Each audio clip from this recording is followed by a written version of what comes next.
爬完玉山喺台中住一晚，第二朝搭高鐵去高雄，再轉乘捷運去美麗島站。這個係美麗島站內嘅江之穹頂。住喺美麗島站數分鐘步程嘅落日文旅，係一間以棒球為主題嘅酒店，提供自助式早餐，還有免費嘅下午茶同埋宵夜。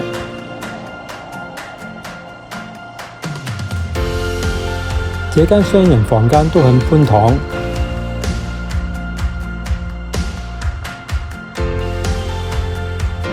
床頭掛有一幅棒球場嘅圖片。晚上去咪我鐵板私廚食飯，係一間預約制鐵板燒餐廳。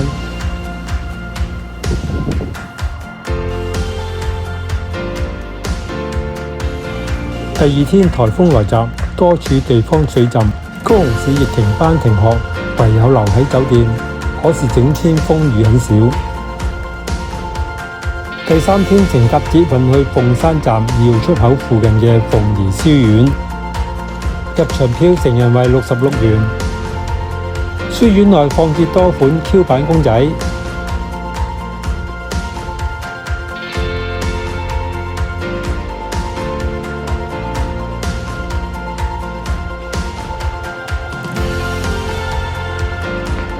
嚟到捷運衛武營站5號出口嘅衛武迷迷村，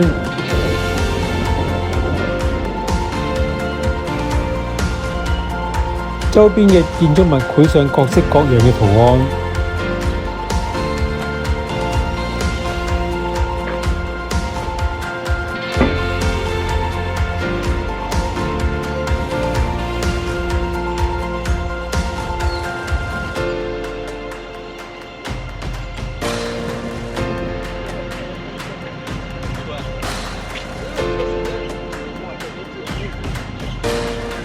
下午乘搭捷運去鹽埕區開餐，步出鹽埕蒲站1號出口，前往鴨肉珍吃午餐。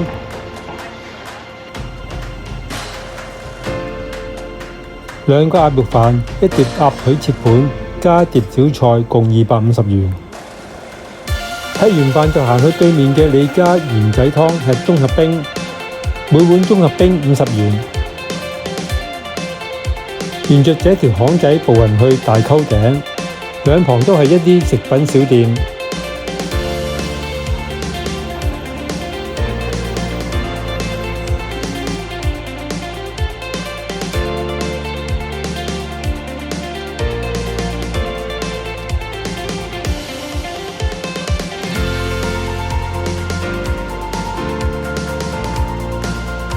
嚟到大義街一間無名麵店吃麵。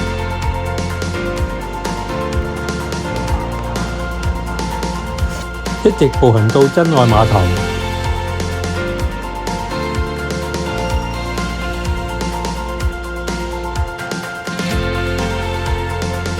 這就係高雄流行音樂中心。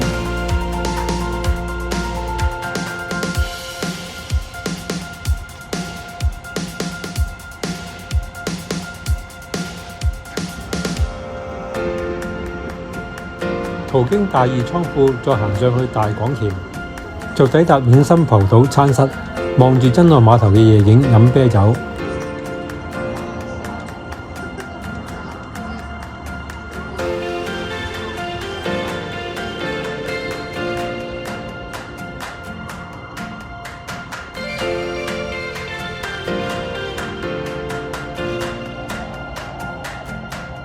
晚上嚟到酒店附近嘅六合夜市掃街，這檔光頭老闆嘅肉絲蛋炒飯，每盒只賣70蚊，而且好好味。第4天乘搭捷運去哈馬星站，從1號出口步行去鼓山輪渡站。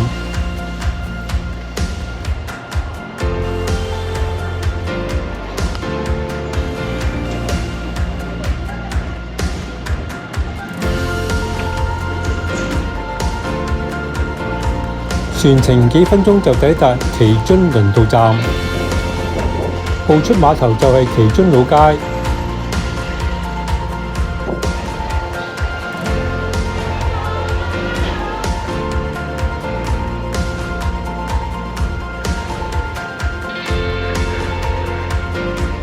其中嘅景點比較分散。喺碼頭附近嘅單車鋪租咗一部電動單車。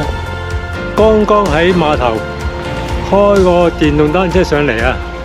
而家嚟到呢個高雄燈塔，而家上去啦，爬樓梯上去。電動單車呢，1小時就300新台幣，2小時就500新台幣。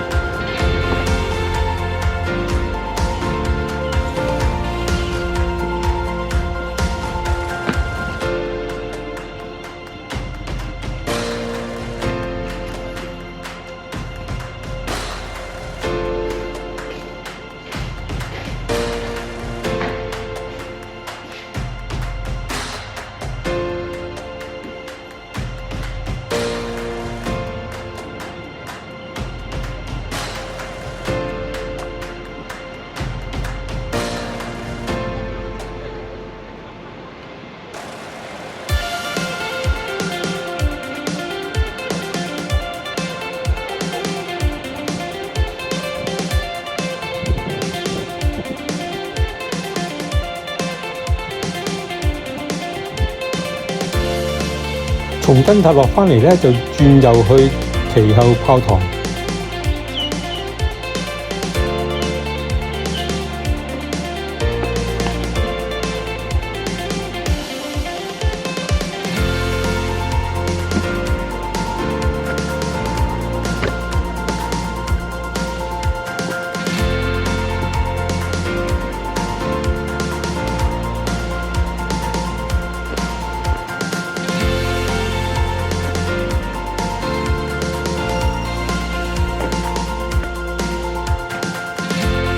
第二個景點嚟到旗津星空隧道。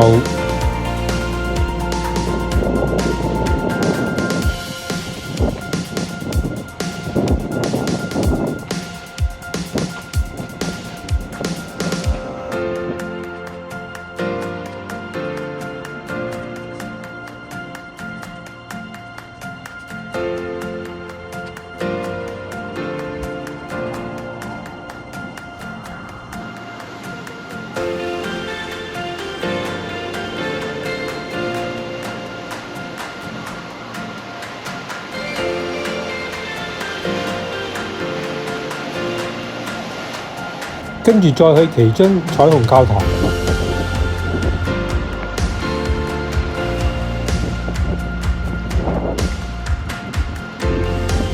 第四個景點嚟到旗津海珍珠。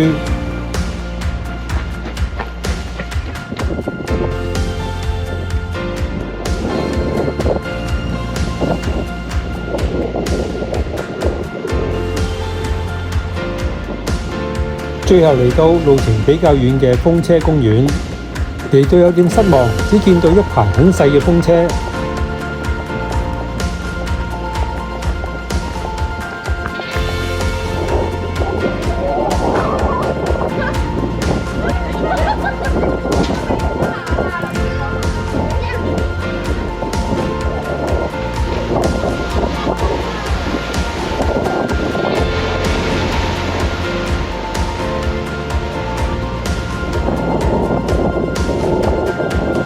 喺旗津老街、瑞園街就搭船返回鼓山輪渡站，落咗船就步行去打狗英雄領事館文化園睇日落。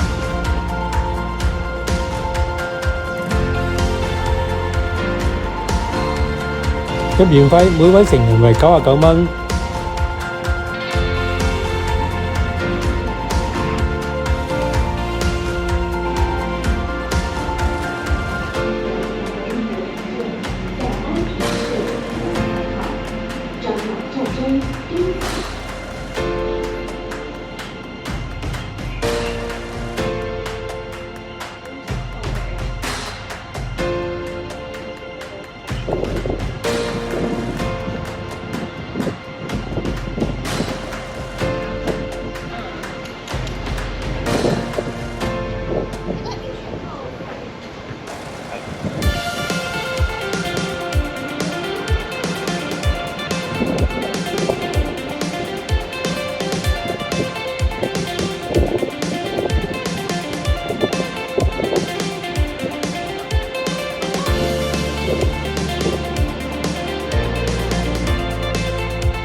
睇完夜景就步行去哈馬星站，乘搭捷運去前金站，再步行去牛老大生牛肉。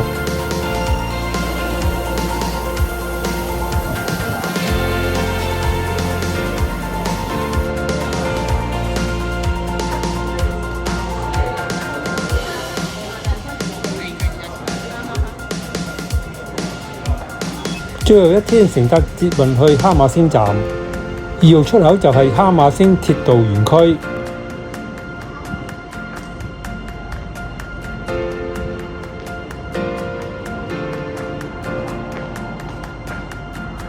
步進園區就係舊打狗站，站內展示昔日嘅辦公廳。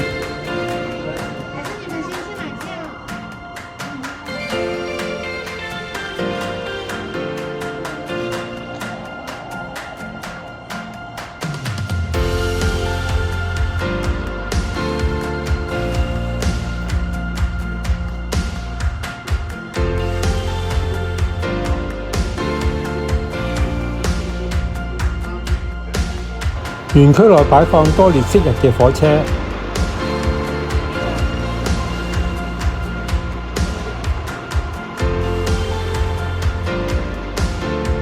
這是賓線觀光列車哈馬星號，從現在地1908打狗月台出發，駛去1900打狗後原車駛回，來回一趟約15分鐘。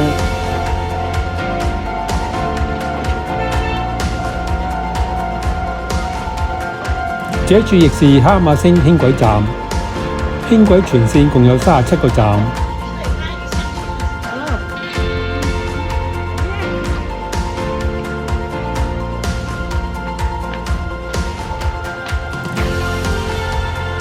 鐵道藝文區擺放多咗藝術擺設。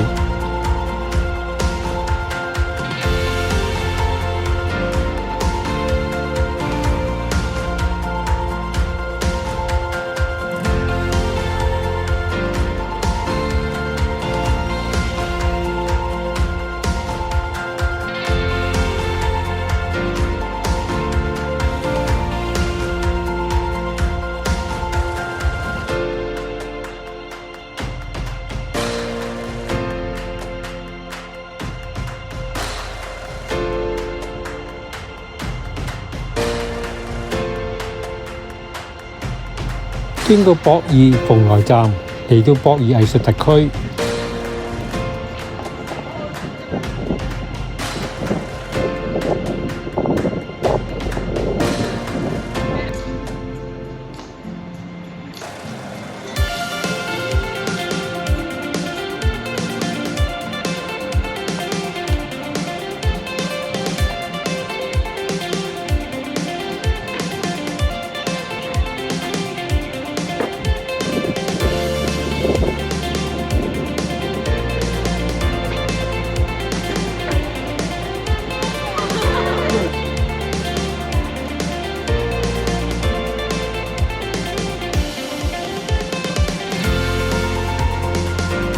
經過博爾第2站嚟到第2倉庫，博爾原是係第2號接駁碼頭，將閒置嘅倉庫透過藝術家等改建為現時嘅特區。嚟到博爾特區嘅尼爾山丘，取號排隊入店內免費品嚐一下鳳梨酥。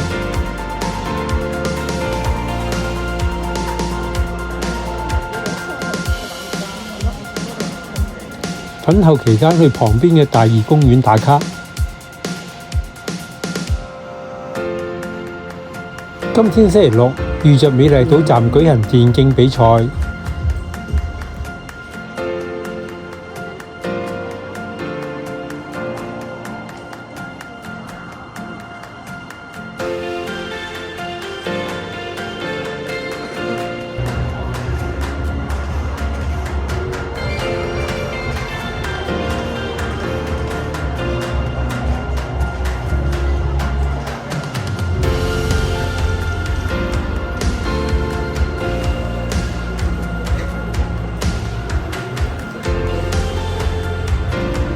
傍晚乘搭捷運去高雄國際機場站。